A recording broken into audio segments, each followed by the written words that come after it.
Oi, gente, tudo bem?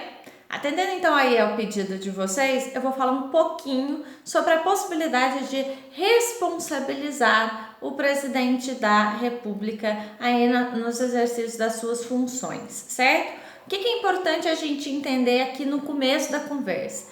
Todas essas previsões e tudo isso que nós vamos trazer, que a Constituição traz e as legislações infraconstitucionais elas vão trazer, isso só existe porque a gente visa, dentro desse ambiente constitucional, a preservação desse ambiente democrático. Ou seja, a gente está querendo dizer que a gente precisa ver que o cargo é sempre muito maior do que a pessoa que ocupa, qualquer que seja a função aqui, então, seja lá do Poder Executivo, do Poder Legislativo ou do Poder Judiciário.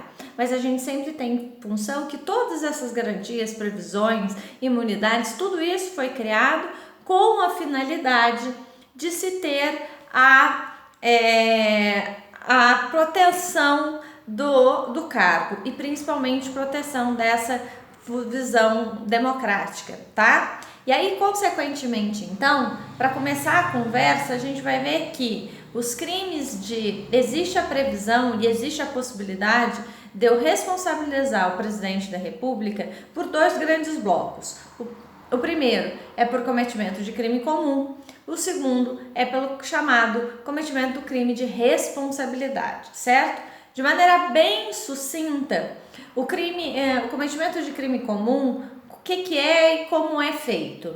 O cometimento do crime comum significa que o presidente da República vai ser responsabilizado pelo cometimento dos crimes, das condutas descritas então, tanto lá dentro do Código Penal, quanto nas legislações penais especiais, certo? Então, o que for crime, aquilo que está lá dentro do direito penal, esses são os que nos interessam para esse cometimento de crime comum, tá? O que é importante entender aqui?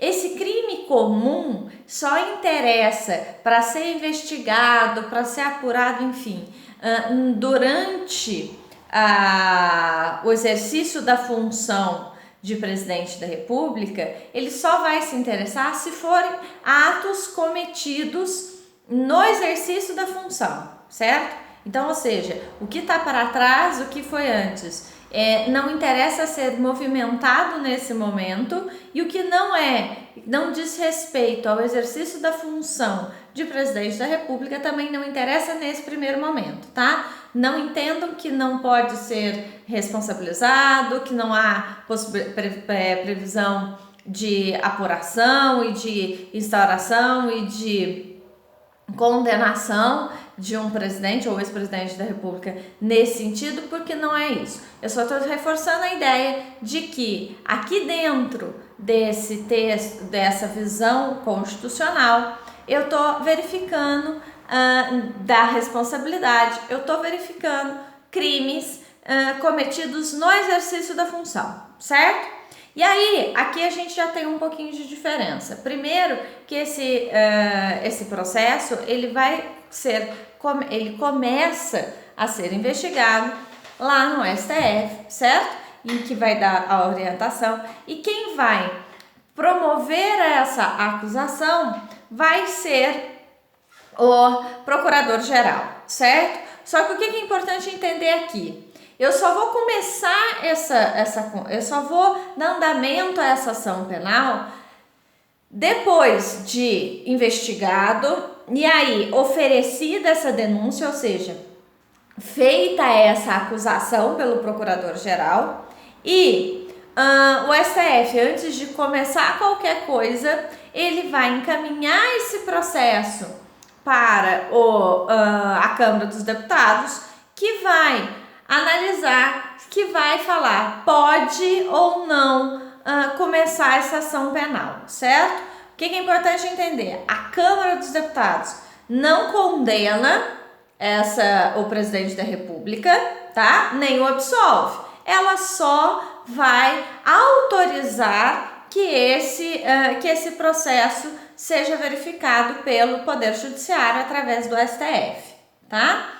Agora, e aí, o que é importante entender também? Lá dentro da Câmara, para que haja a autorização para que o STF analise e faça essa ação, e esse, consequentemente, eventualmente ali, o julgamento, ela tem que ter a aprovação de 2/3 da Câmara. Ou seja, eu preciso ter 342 deputados sendo favoráveis à instauração dessa investigação. O que é importante também ali, só para finalizar e a gente não ficar em muitos pormenores técnicos, mas é importante a gente entender que esse julgamento posterior, então, ele é feito pelo STF, ele não fica restrito à decisão da Câmara dos Deputados. O que eu estou querendo dizer com isso? Eu estou querendo dizer que se a Câmara dos Deputados autoriza o STF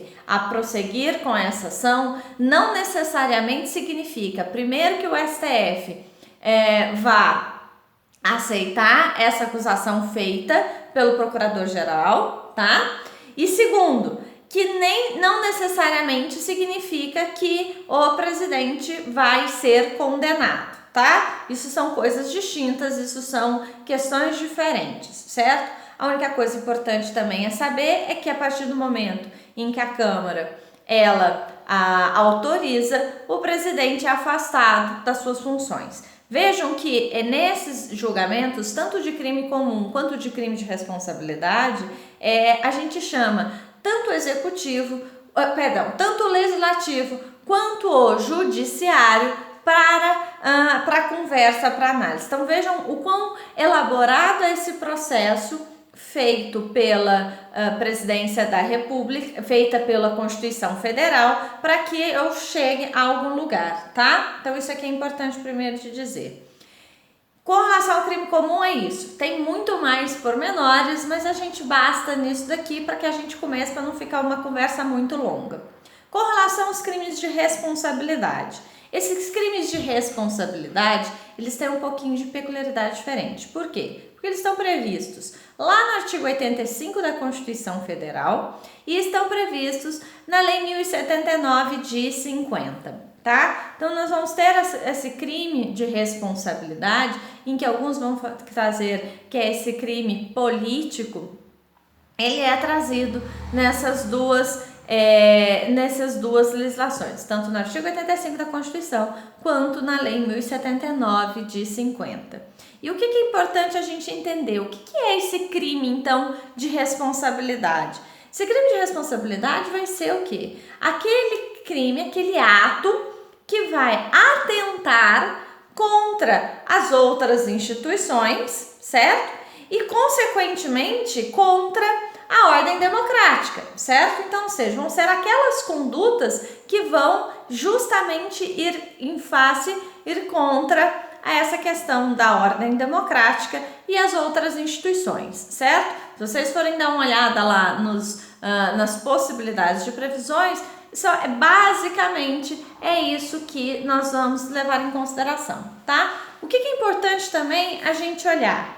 Que além dessas possibilidades, existe uma em particular bem relevante nesse nosso momento atual, que é a conduta que está lá descrita no artigo 9º do item 7 da Lei 1079 de 1950. Por quê? Porque ela ainda traz como sendo um crime de responsabilidade quando o presidente da República ele pratica um ato que seja incompatível com a honra, com a dignidade e com o decoro do cargo, então, certo? E aí aqui é onde a gente vai ter bastante discussão.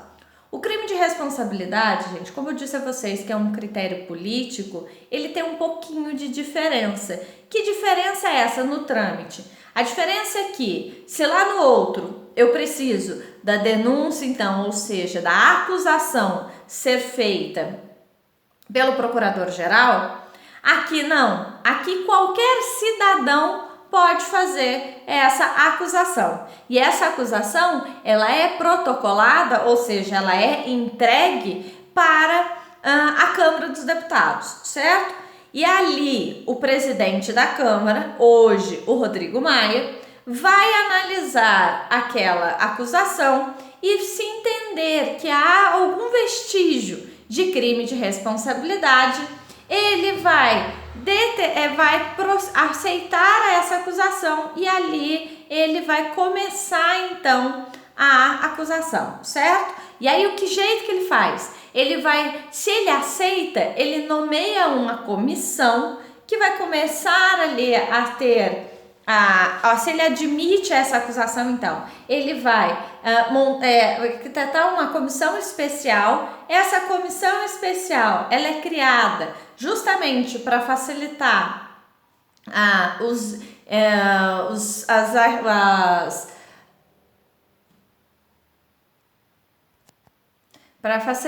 então, as avaliações dessa acusação, certo? Eles vão elaborar um relatório que vai ser lido lá para o plenário dos deputados e lá eles vão autorizar ou não esse crime, a instauração e a investigação e, consequentemente, o julgamento desse crime de responsabilidade. O que é interessante notar aqui? Que também, assim como lá no crime comum eu falei para vocês, para que isso vá para frente, eu preciso também de 2/3 da Câmara dos Deputados sendo favoráveis ao prosseguimento desse processo. Consequentemente, eu vou precisar de 342 deputados para que esse processo siga o seu curso. E qual é esse curso? Ele vai sair, então, se autorizado, ele sai da Câmara dos Deputados e, ao invés de ir para o Judiciário, como foi o do crime comum, ele vai para o Senado. Então, ou seja, quem vai julgar o presidente da República por cometimento de crime de responsabilidade é o Senado, presidido pelo presidente do STF, mas é feita pelo Senado, tá?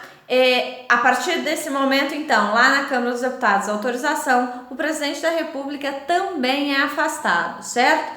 Gente, por fim, só para deixar bem claro, todo esse procedimento aqui estabelecido, ele, por óbvio, ele permeia, ele admite e ele estabelece prazos e mecanismos para que o presidente da República ele possa se defender, tá? Eu não disse todos os detalhes aqui, mas para não ficar essa falsa ideia de que o presidente da República não pode se defender. Pelo contrário, ele pode se defender, tá? Mas eu tenho um processo diferenciado, porque aqui não é, de novo, a proteção dele, pessoa, presidente da República, mas é a proteção para o cargo que ele exerce e para, consequentemente, para a proteção do nosso sistema democrático, certo?